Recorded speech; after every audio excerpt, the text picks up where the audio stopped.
ये कम से कम 60 किलोमीटर के अंदर होती तो शायद ये अपने बच्चों से हर दिन मिल भी लेते और अब अपने बच्चों को बेहतर संस्कार भी दे पाते और शिक्षा भी दे पाते। 10 साल से छपरा में सीएन गुप्ता चाचा विधायक थे और नाला और वहाँ के जल जमाव की स्थिति अब जाकर देख लीजिए, क्योंकि मैंने खून पसीना से उस घर को बनाया है, दिनों रात मेहनत करके बनाया है, बहुत पैसे लगे हैं उस घर में। अब भगवान को मंजूर जो होगा वही होगा, क्योंकि बिना हरि के पत्र न डोले। किसी व्यक्ति विशेष से लड़ने आया ही नहीं, मैं आया हूँ यहाँ पे बिहार के विकास के लिए, बेहतर शिक्षा के लिए, जो पलायन रोकने के लिए, रोजी रोजगार के लिए, अस्पताल के लिए। तो बिहार में मुझे लगता है कि सरकार जब तक नहीं बदलेगी तब तक आप बेहतर विकास नहीं सोच सकते हैं। तो पहले आप अपने आप को बदलो और सरकार बदलो, तभी जाके बेहतर आप विकास सोच सकते हो। कौन मेरे पे टिप्पणी कर रहा है, कौन मेरे पे क्या कर रहा है, उससे बिहार का विकास का कोई लेना देना नहीं है। तो मैं चाहता हूं कि बातें हम कम करें और हम अपने बच्चों के भविष्य के लिए क्या बेहतर किए हैं और सरकार ने क्या बेहतर दिया है उस पर चर्चा करें, तो शायद सरकार को भी समझ में आएगा। आज जितने भी प्रशासनिक लोग यहाँ पे हैं, इनका 2004 से पेंशन नहीं मिलता। बताइए कितनी दुख की बात है कि अपने बच्चों को जब रिटायर होंगे तो क्या जवाब देंगे। इनका जब पोस्टिंग होता है तो घर से कम 200 किलोमीटर दूर हो जाता है।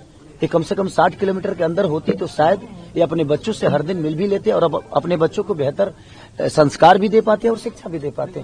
मेरा आखिरी सवाल आपसे, कल एक नोटिस आपको मिली चुनाव मतदान के एक दिन पहले, ये नोटिस कोई बात नहीं, उस पर बात नहीं करूंगा, क्योंकि मैंने खून पसीना से उस घर को बनाया है, दिनों रात मेहनत करके बनाया है, बहुत पैसे लगे हैं उस घर में। अब भगवान को मंजूर जो होगा वही होगा, क्योंकि बिना हरि के पत्र न डोले। उनके बिना कृपा के एक पत्ता तक नहीं हिलता है। तो खेसारी लाल यादव तो एक मामूली सा छोटा सा इंसान है और इस स्कूल में पढ़ा हूँ, मुझे खुशी हो रही है। आज इस स्कूल में मैं 8वीं तक पढ़ा हूँ।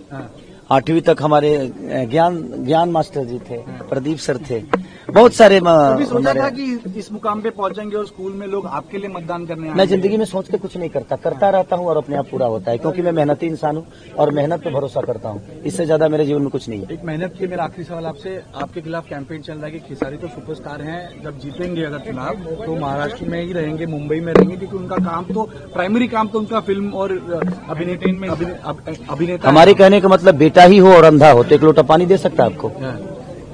10 साल से छपरा में सीएन गुप्ता चाचा विधायक थे और नाला और वहाँ के जल जमाव की स्थिति अब जाकर देख लीजिए। और बेटा हो और उसके पास आंख होना तो अमेरिका में रह के भी अपने माँ बाप का सेवा कर सकता है और उनका देखभाल कर सकता है। रहना विषय नहीं है सर, रोज दिखना। क्या खेसारी अगर रोज रहे और काम ही न करे तो क्या फर्क पड़ता है। हमारा काम बोलता है और हम काम करके दुनिया को बताएंगे कि हम क्या हैं। हम ये नहीं कि हम रह के ऐसे बताइए। यहाँ पे तो बहुत सारे लोग हैं माँ बाप के साथ नहीं रखते हैं, वृद्धाश्रम भेज देते हैं, तो उस बेटे का क्या मतलब है। बात यह है कि जिसके लिए मैं आया हूं और जिसके लिए मुझे जनता चुनी है और चुन रही है, वो कितना बेहतर करता है ये मायने रखता है। रहने से कोई फायदा नहीं। काफी नेगेटिव कैंपेन रहा चुनाव। छोड़िए ना सर, मेरे ऊपर कोई मतलब नहीं।